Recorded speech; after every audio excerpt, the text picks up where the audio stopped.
Jemaat yang dikasihi dan mengasihi Tuhan, semoga kita selalu dalam keadaan tetap sehat. Marilah bersama-sama kita menyiapkan hati kita untuk memasuki ibadah minggu hari ini. Bapak, Ibu, Saudara-saudari yang dikasihi dan mengasihi Tuhan, mari kita akan berlitani atau berbalasan bermazmur. Betapa disenangi tempat kediaman-Mu ya Tuhan semesta alam.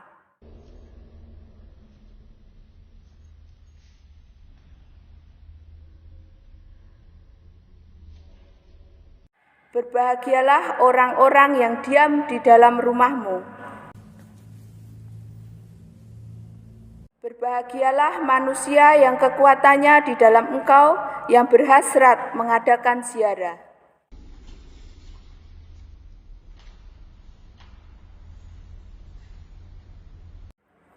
Sebab Tuhan Allah adalah matahari dan perisai, kasih dan kemuliaan Ia berikan.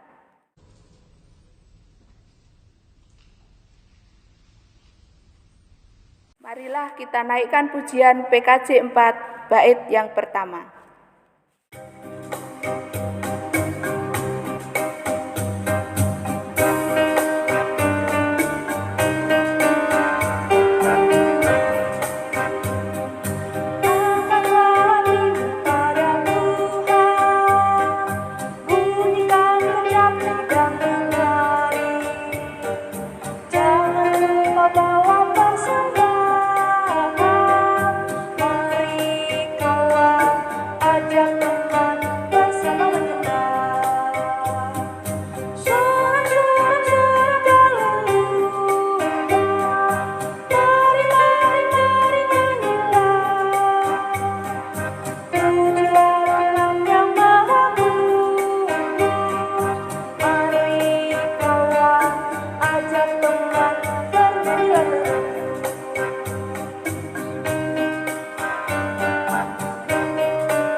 Bapak, Ibu, dan Saudara yang terkasih, marilah kita masuki ibadah syukur hari ulang tahun ke-33 Sinode GKI ini dengan satu pengakuan bahwa kebaktian ini berlangsung dalam nama Bapa, Anak, dan Roh Kudus. Amin.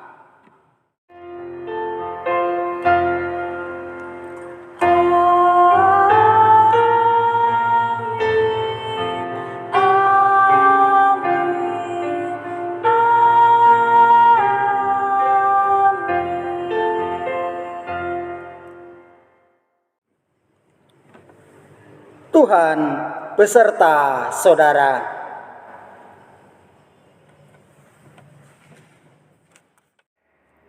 Umat kekasih Tuhan, ulang tahun GKI hari ini kita rayakan masih dalam situasi pandemi yang penuh keterbatasan. Ibadah tatap muka, aktivitas gerejawi, dan kegiatan sosial kemasyarakatan dilakukan secara terbatas. Di satu sisi, keterbatasan dapat menantang kita menjadi lebih kreatif dan inovatif. Di sisi lain, keterbatasan dapat juga membuat kita menjadi pasif dan apatis.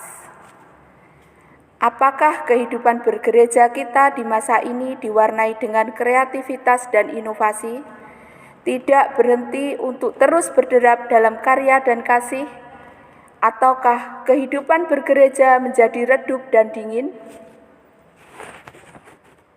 Marilah kita mengakui kelemahan dan kegagalan kita di hadapan Tuhan, seraya bertanya kepada diri sendiri, sudahkah yang terbaik kuberikan kepada Yesus Tuhanku? Marilah kita naikkan pujian NKB 199 ayat yang pertama sampai ketiga.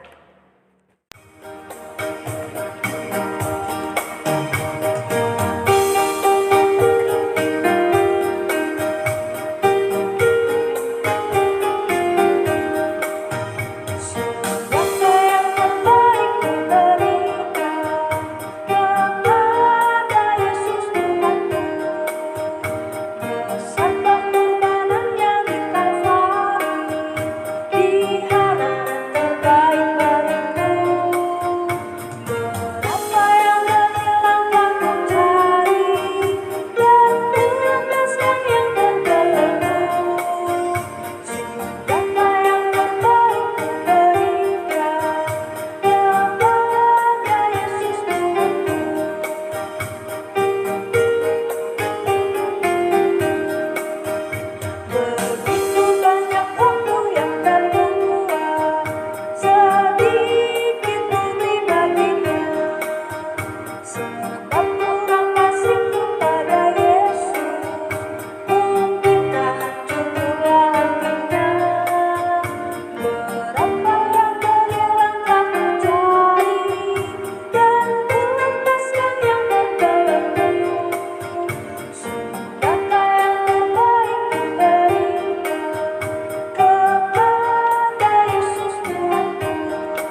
Bapa Surgawi, ketika pandemi datang, kami hidup dalam keterbatasan. Namun tidak ada yang dapat membatasi kasih-Mu kepada kami. Pemeliharaanmu, penyertaan-Mu, dan penguatan yang daripadamu tetap kami rasakan. Kami sadar bahwa keterbatasan seharusnya tidak menjadi alasan bagi kami untuk tetap rindu bersekutu walaupun secara online. Keterbatasan bukanlah alasan untuk kami tetap berkarya di gereja maupun di tengah masyarakat. Namun demikian kami mengakui bahwa keterbatasan kerap membuat kami tidak lagi berderap dalam karya dan kasih. Ampunilah kami jika kami menjadi malas berbakti, jika kami menjadi enggan melayani, jika kami menjadi berhenti mengasihi. Mampukanlah kami sebagai gereja-Mu untuk tetap rindu bersekutu, tetap berderap bersama dalam melayani dan mengasihi. Inilah pengakuan dan permohonan yang kami naikkan di dalam nama Tuhan kami, Yesus Kristus. Amin.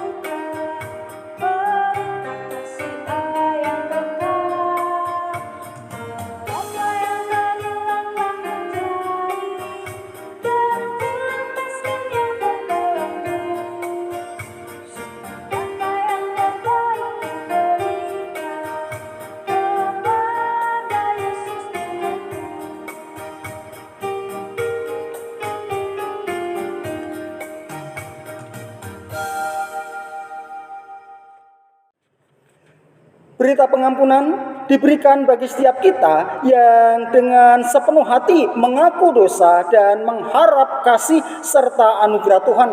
Di dalam 1 Yohanes pasalnya yang keempat ayat 16, 19, dan 21 di sana dituliskan demikian. Allah adalah kasih, dan barang siapa tetap berada di dalam kasih, ia tetap berada di dalam Allah dan Allah di dalam dia. Kita mengasihi karena Allah lebih dahulu mengasihi kita. Dan perintah ini kita terima dari Dia. Barang siapa mengasihi Allah, ia harus juga mengasihi saudaranya. Demikianlah berita anugerah dari Tuhan. Damai Kristus bagimu.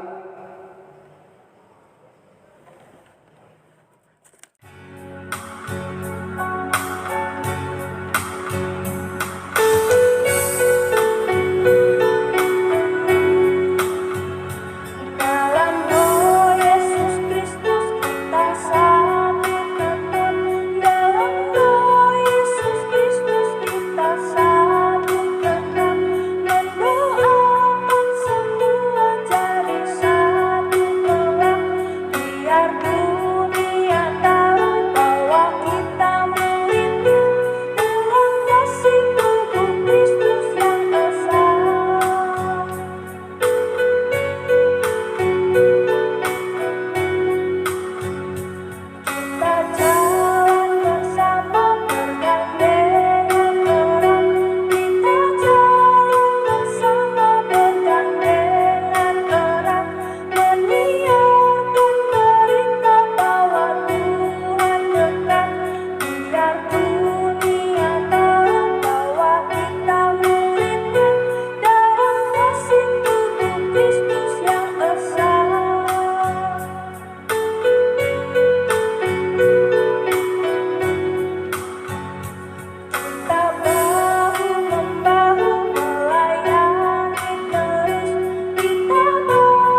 Tiba saatnya kita akan membuka, membaca, mendengarkan kebenaran firman-Nya. Tetapi sebelumnya mari kita satu hati dalam doa.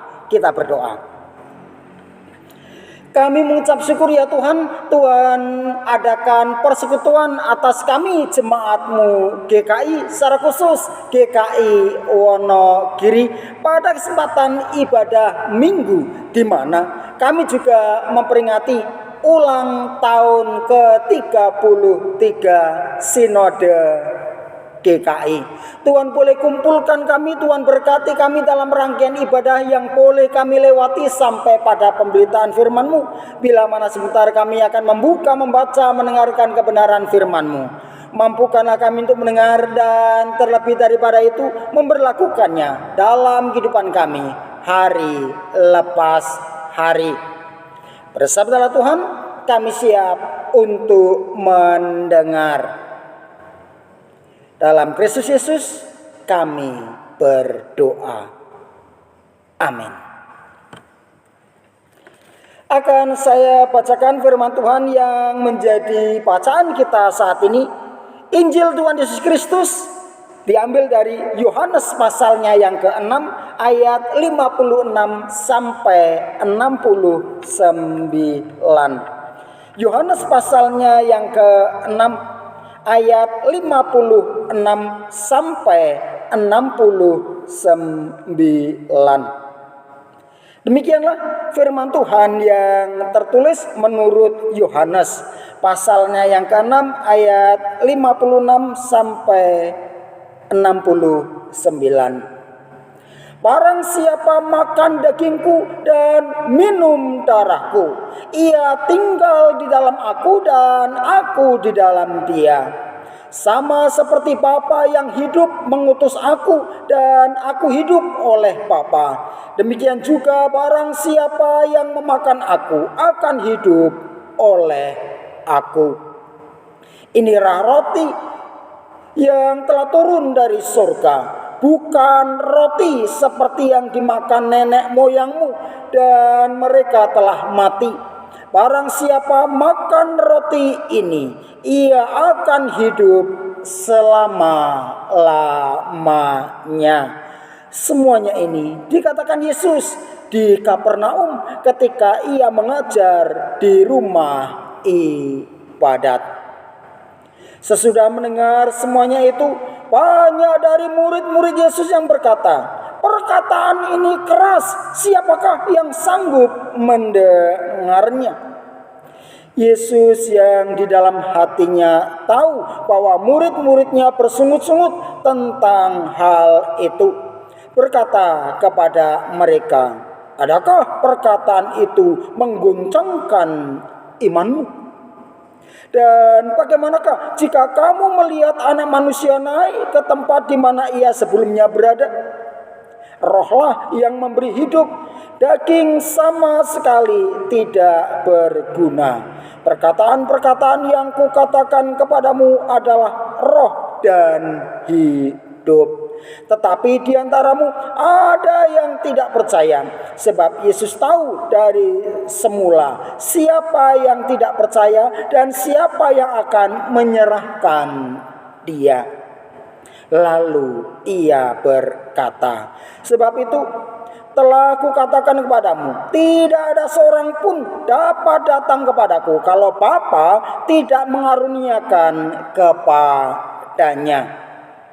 Mulai dari waktu itu banyak murid-muridnya mengundurkan diri dan tidak lagi mengikut dia. Maka kata Yesus kepada ke-12 muridnya, "Apakah kamu tidak mau pergi juga?" Jawab Simon Petrus kepadanya, "Tuhan, kepada siapakah kami akan pergi? Perkataanmu adalah perkataan hidup yang kekal. Dan kami telah percaya dan tahu bahwa Engkau adalah yang kudus dari Allah." Demikianlah Injil Tuhan kita Yesus Kristus. Berbahagialah setiap kita yang mendengarkan firman Allah dan yang memeliharanya. Haleluya.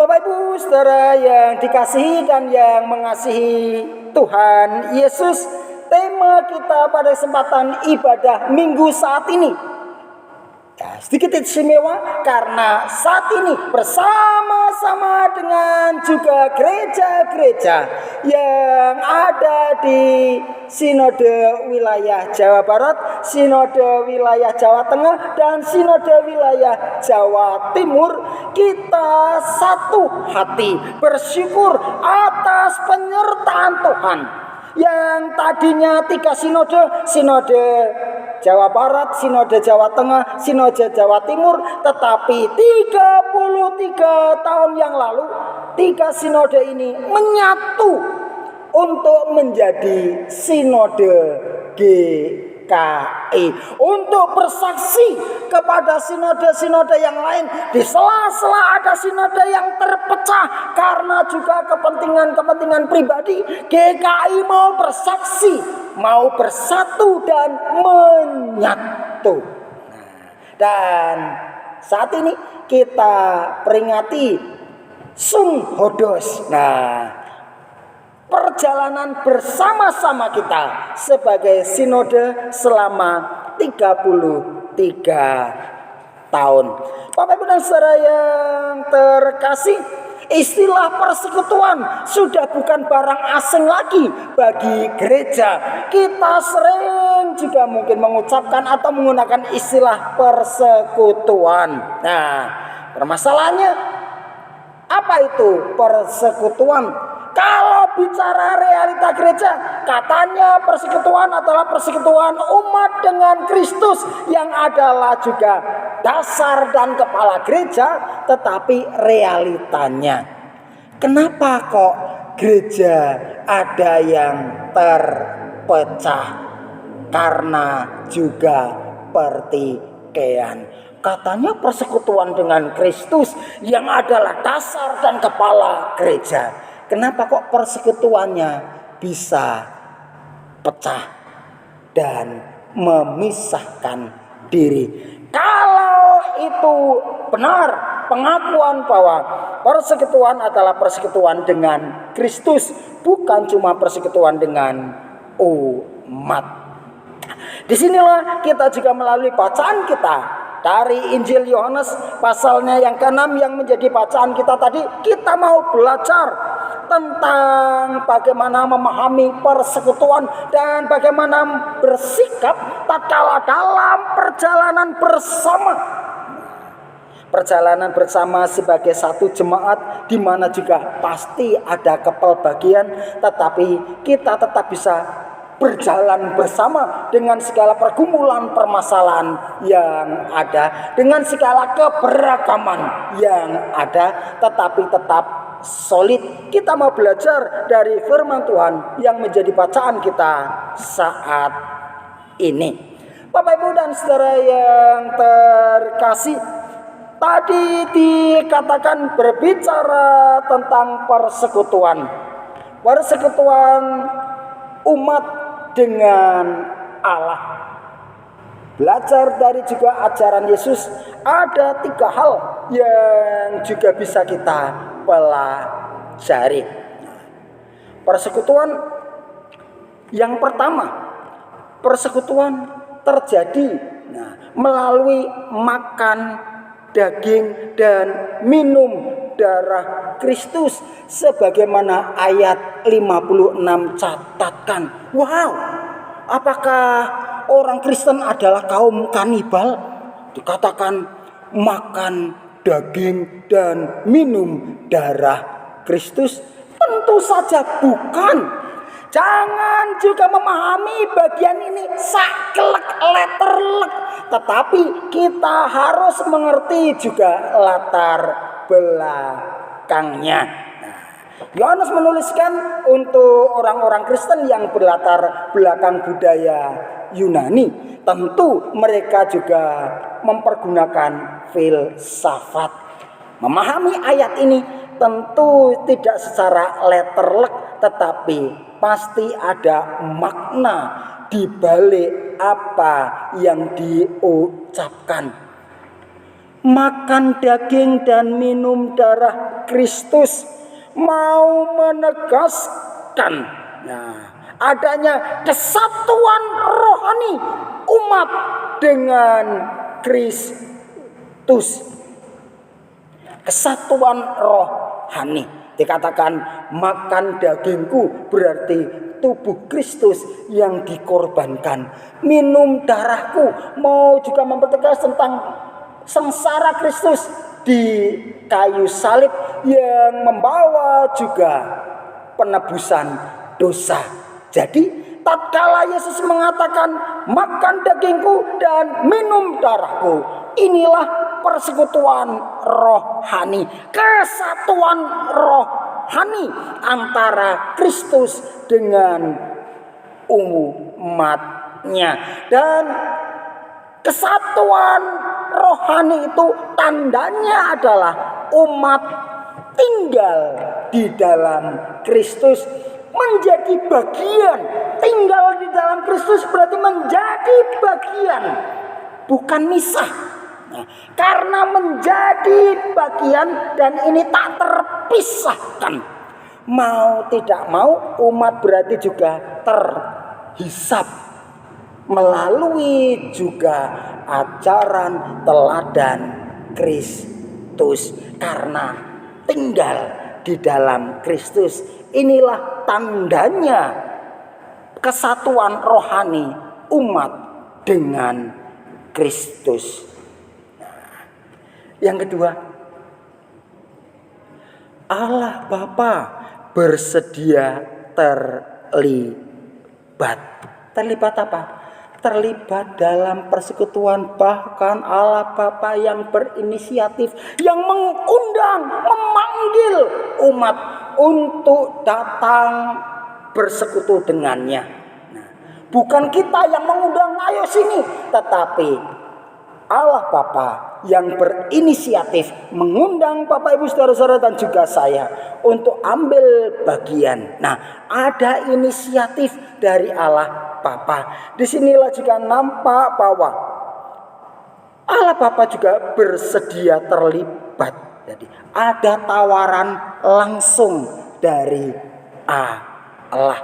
Nah, dan ini pula catatan ayat 57 yang menjadi bacaan kita. Sama seperti Bapa yang hidup mengutus aku dan aku hidup oleh Bapa, demikian juga barang siapa yang memakan aku akan hidup oleh aku. Nah, persekutuan adalah inisiatif Allah dan kita diundang. Nah, permasalahannya, apakah kita juga mau menyambut tawaran undangan Tuhan? Sehingga Allah mengundang, Allah memberi tawaran. Bapak Ibu Saudara-saudara dan juga saya menyambut, sehingga terjadi juga ibaratnya kayak jabat tangan. Allah mengulurkan, kita juga menyambut, dan terjadi jabat tangan yang adalah tanda kesediaan untuk juga erat akrab. Yang ketiga, Bapak Ibu Saudara yang terkasih, persekutuan ini adalah persekutuan abadi. Nah, apa maksudnya? Mari kita lihat ayat 58. Inilah roti yang telah turun dari surga, bukan roti seperti yang dimakan nenek moyangmu. Nah, ini mau menegaskan ketika juga perjalanan di padang gurun dipelihara oleh Allah dengan memberikan mana, roti surgawi, tetapi kan juga habis lenyap. Dan mereka yang makan mana juga dikatakan dalam bacaan kan, dan mereka telah mati. Tetapi barang siapa di dalam Kristus, masuk dalam persekutuan dengan Kristus, mau terlibat juga, kata-kata Allah memanggil, menawari untuk datang, kita menyambut. Nah, terjadi persekutuan antara umat dengan Allah. Nah, inilah persekutuan abadi yang tidak bisa dipisahkan, karena Allah sendiri yang berinisiatif dan Allah sendiri yang mengukuh melaksanakannya. Bapak Ibu dan saudara yang terkasih, 33 tahun bukanlah perkara yang juga singkat. Menyatukan 3 sinode, sinode Jawa Barat, sinode Jawa Tengah, sinode Jawa Timur, dengan juga perbedaan budaya, dengan perbedaan gaya, dengan tradisi yang juga berbeda pula. Tetapi ketika sinode itu mau bersatu dan menyatu menjadi sinode GKI.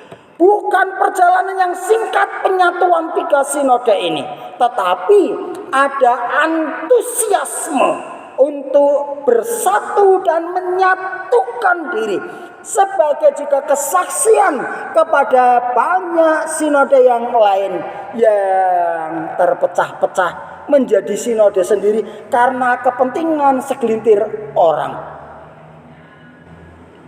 GKI mau bersaksi dan sejarahnya memakai istilah Gereja Kristen Indonesia, karena juga bapak-bapak gereja kita dengan kesadaran penuh mau mewadahi perbedaan yang ada dalam satu wadah tubuh Kristus.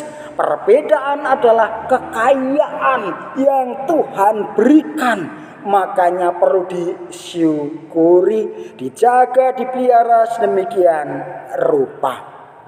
Bagaimana GKI bisa berjalan dan tetap berjalan bersama-sama selama 33 tahun, dan harapannya tentu tidak cuma 33 tahun, tetapi bisa ulang tahun ke-40, ulang tahun emas ke-50 dan selanjutnya.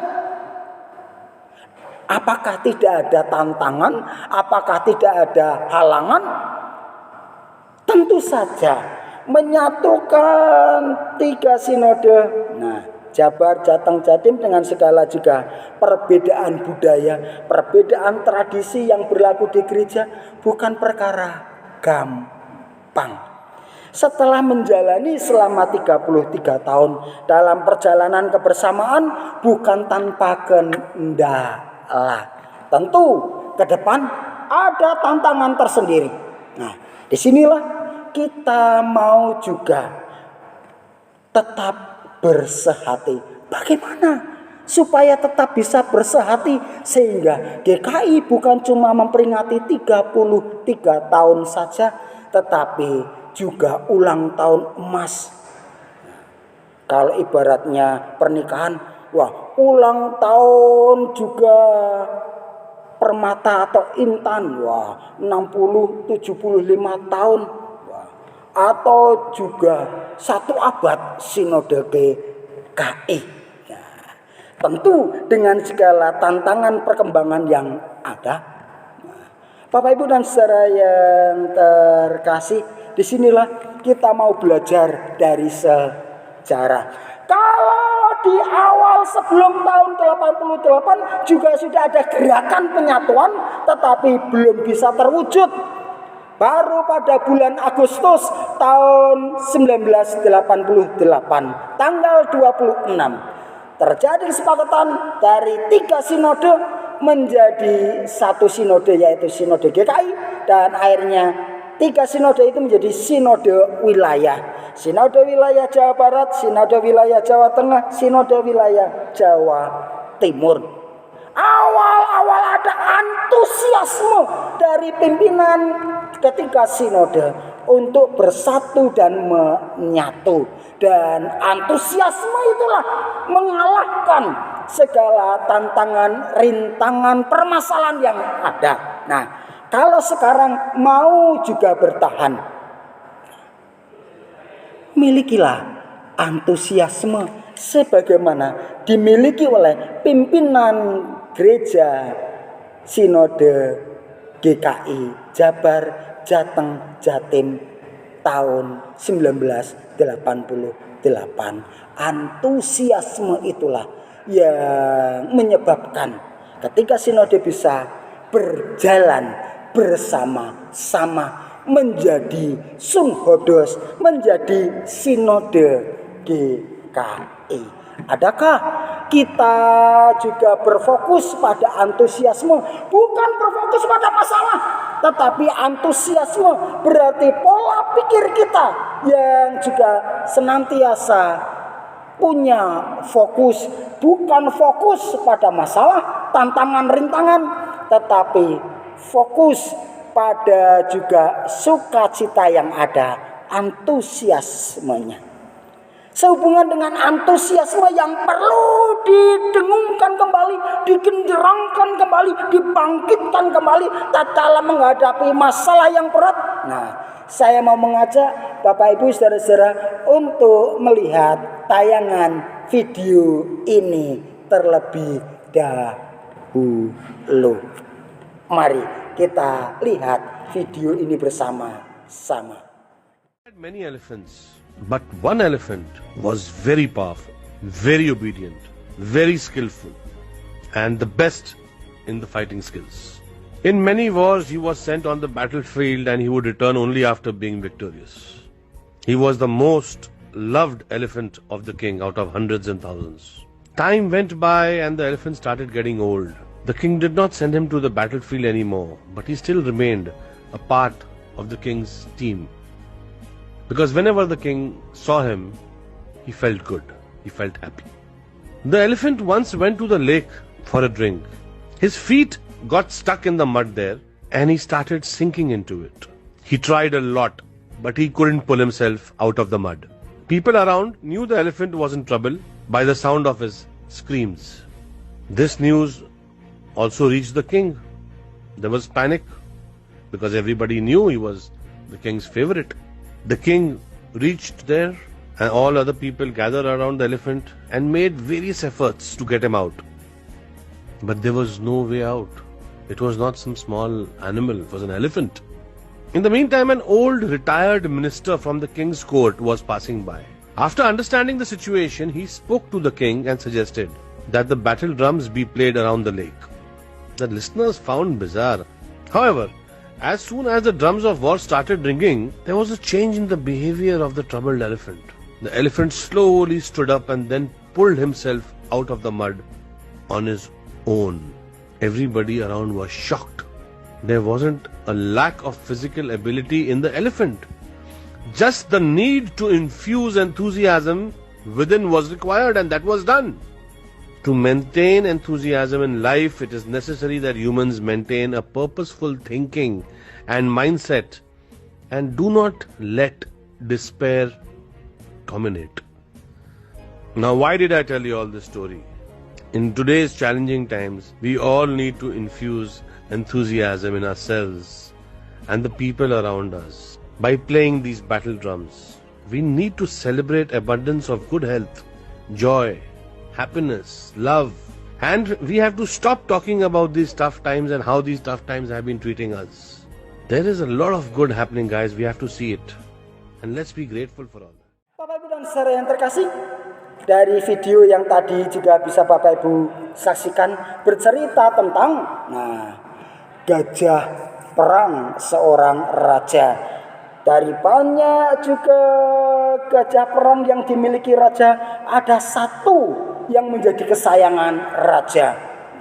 Dalam setiap peperangan, raja senantiasa juga harus ada gajah ini, karena dengan melihat gajah ini, raja bisa merasa tenang dan juga yakin bahwa dia mampu mengalahkan segala rintangan yang menghadang di depannya dan beroleh kemenangan. Tetapi lama-kelamaan gajah itu juga makin tua sehingga tidak bisa diandalkan lagi. Tetapi raja tetap mengikutkan gajah ini dalam rombongan perangnya walaupun tidak terlibat perang. Tetapi raja juga menghargai jasa-jasanya. Suatu saat si gajah ingin santai di tepi danau dan dia ingin minum, makanya dia lebih menengah di danau, tidak di pinggir danau sambil berendam. Tetapi rupanya ada lumpur sehingga membuat gajah itu karena badannya juga tinggi, besar, berat, menginjak lumpur sehingga dia juga hampir tenggelam. Orang-orang tidak bisa berbuat banyak bagaimana menolong gajah ini keluar dari lumpur yang makin lama makin membuat gajah itu tenggelam. Berita ini sampai kepada raja dan raja merasa sedih. Ternyata ada seorang tua dan itu adalah mantan menteri sang raja ketika masih berdinas aktif. Dia melihat, lalu mantan menteri ini memberi masukan kepada raja. Masukannya apa? Bunyikanlah genderang perang di sekitar danau. Dan raja memerintahkan supaya kerek musik juga membunyikan musik genderang ketika akan menuju perang. Dan ketika genderang perang dibunyikan, terjadi perubahan perilaku pada gajah tersebut. Dia berusaha sedemikian rupa sehingga dia bisa keluar dari lumpur dan ke daratan dan hidup kembali. Nah, apa pesan moral dari juga video tentang gajah tersebut? Nah, jangan fokus pada masalah. Mari bangkitkan sukacita, bangkitkan kegembiraan, bangkitkan semangat, dan itu yang dilakukan terhadap gajah tersebut. Dengan dibunyikan genderang itu muncul semangat sehingga gajah tidak fokus pada masalah, tetapi bagaimana semangat yang tinggi sebagaimana dia juga dulu adalah gajah perang nomor 1, maka harus bisa mengkomando diri, mengkomando teman-temannya sehingga kemenangan didapatkan. Inilah yang bisa Bapak Ibu dan saya lakukan. Kenapa kok kita? Ini kan ulang tahun GKI, Sinode GKI. Bapak Ibu saudara-saudara dan juga saya adalah garda terdepan. Nah, kenapa kok garda terdepan?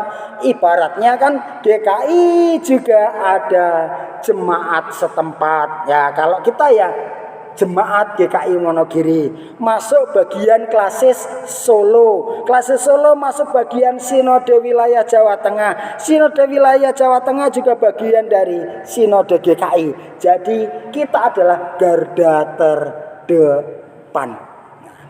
Dalam kehidupan kebersamaan sebagai satu jemaat, kebersamaan kita juga dengan masyarakat, dengan lingkungan, pasti juga ada permasalahan, tantangan. Mari jangan fokus pada masalah atau tantangannya. Fokus pada antusiasme. Allah menawarkan persekutuan. Apakah kita akan senantiasa menyambut tawaran Allah sehingga persekutuan kita sebagai GKI, secara khusus GKI Wonogiri tetap solid karena masing-masing orangnya berfokus pada antusiasme menyambut tawaran Bapa, bukan mengedepankan ego masing-masing. Sebagaimana Allah Bapa juga berinisiatif, adakah kita sebagai juga bagian persekutuan GKI di GKI Wonogiri punya inisiatif? Bapak Ibu saudara-saudara dan juga saya berinisiatif. Lah pendetanya menang wae kok, lah majelisnya menang wae kok. Nah, kalau kita bisa melakukan sesuatu, kenapa harus menunggu? Mari Bapa yang kita sembah dan yang melalui Kristus berinisiatif, kita mengaku sebagai bagian dari persekutuannya. Mari kita juga menjadi persekutuan yang senantiasa terarah pada Bapa dan mau juga punya inisiatif dan serta antusiasme yang membara, sehingga dengan itu kita akan jalani persekutuan dengan segala permasalahan tantangan yang ada di dalamnya tetap solid. Tuhan memberkati Bapak Ibu saudara-saudara dan juga saya. Amin.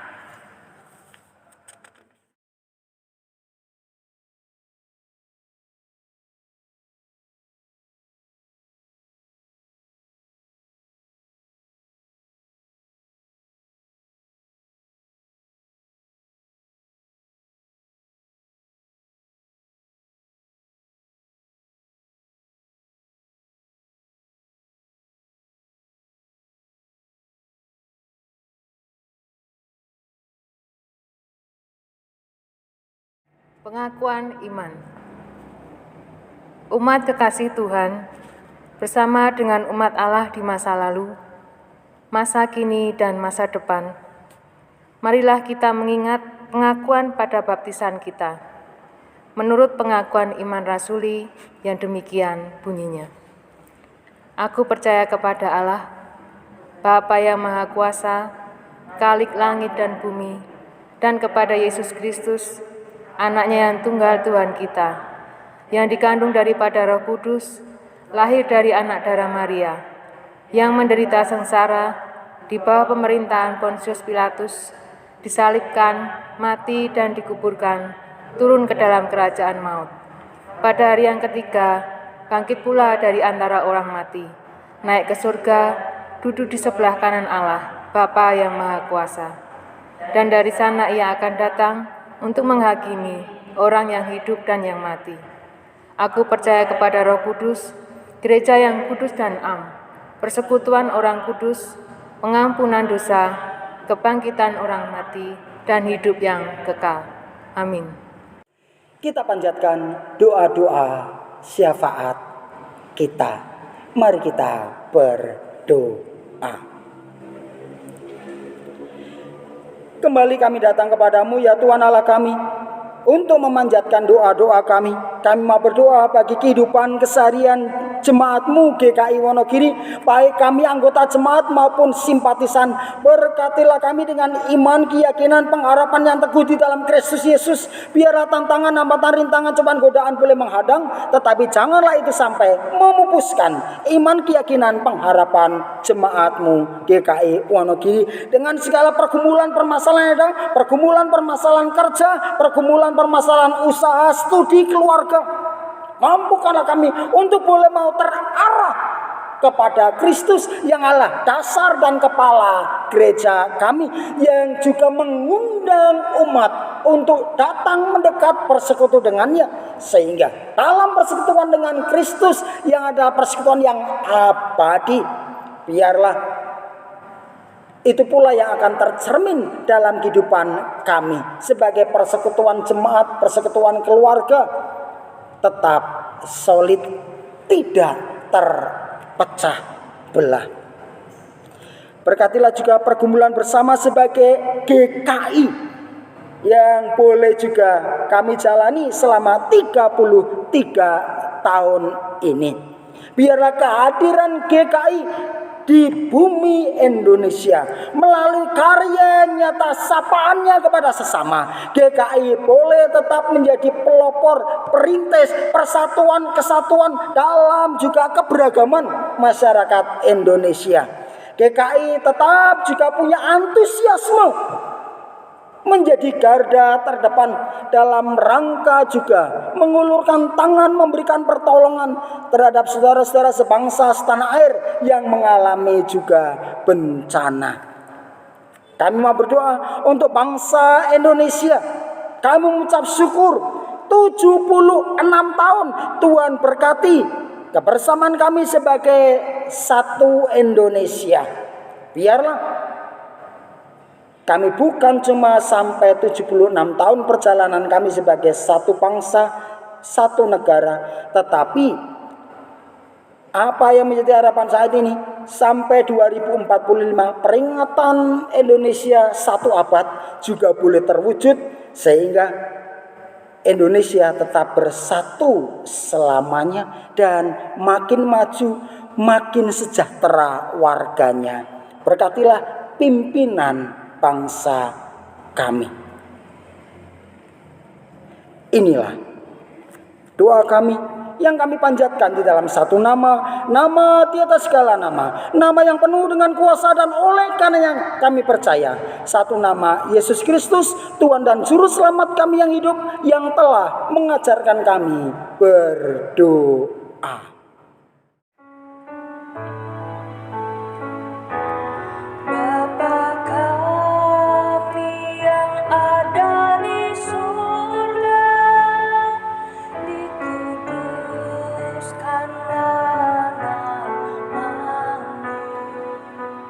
Datanglah kerajaanmu,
Persembahan. Umat Tuhan, firman Tuhan mengingatkan kita untuk selalu bersyukur kepada Tuhan di setiap waktu, dalam segala kondisi dan situasi, karena kebaikan Tuhan kepada kita juga terus Ia berikan dalam setiap keadaan. Pemazmur dalam Mazmur 107 ayat yang pertama berseru demikian. Bersyukurlah kepada Tuhan, sebab Ia baik. Bahwasanya untuk selama-lamanya kasih setianya. Marilah kita ungkapkan syukur kita dalam persembahan syukur. Bapak, Ibu, Saudara yang terkasih, karena wabah corona, sehingga kita tidak bisa ibadah temu muka di gereja. Bagi yang rindu memberi persembahan, maka yang pertama, persembahan dapat dikumpulkan dan disimpan dulu dan diberikan saat ibadah temu di gereja. Yang kedua, dapat ditransfer ke nomor rekening Majelis Jemaat GKI Wonogiri.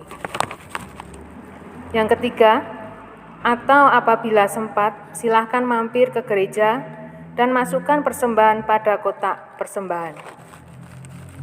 Marilah kita menyanyikan lagu persembahan dari PKJ 216, Berlimpah Sukacita di Hatiku.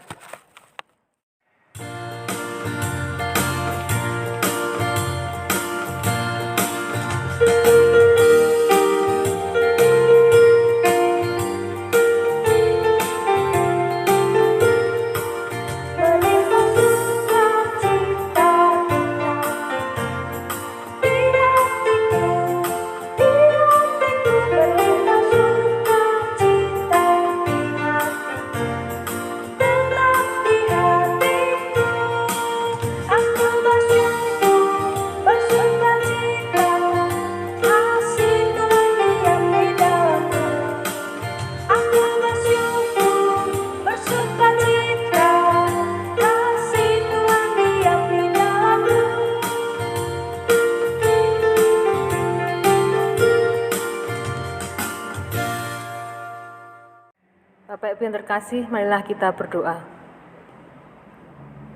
Ya Tuhan Allah kami yang bertahta di kerajaan surga yang mulia, Tuhan kami Yesus Kristus.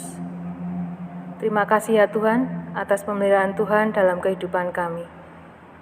Kami percaya kami ada saat ini, itu semua karena anugerah-Mu dan kebaikan-Mu untuk kami.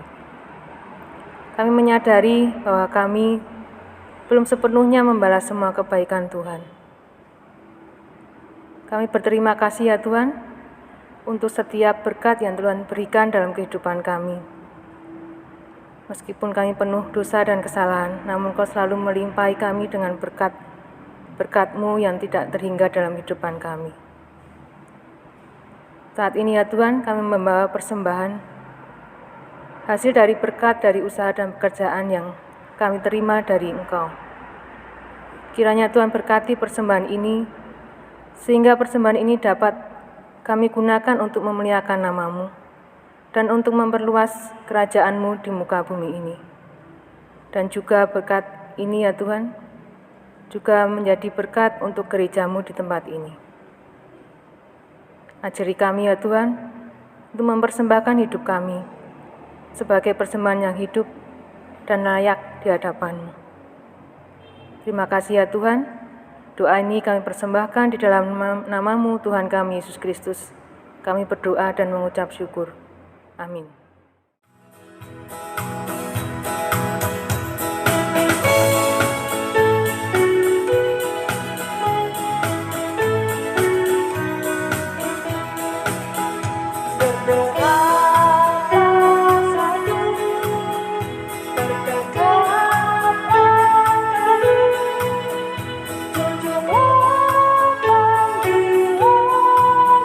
Berjuangkan kasih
saudara-saudari yang dikasihi dan yang mengasihi Tuhan, marilah berderap satu dalam menjalin persekutuan di Gereja Kristen Indonesia.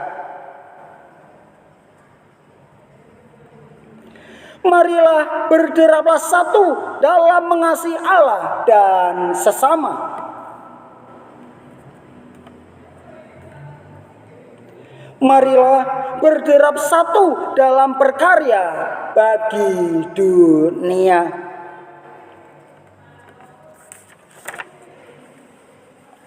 Dan terimalah berkat yang daripadanya. Allah damai sejahtera kiranya memperlengkapi kamu dengan segala yang baik untuk melakukan kehendak-Nya dan mengerjakan di dalam kita apa yang berkenan kepadanya oleh Yesus Kristus. Bagi Dialah kemuliaan sampai selama-lamanya. Amin.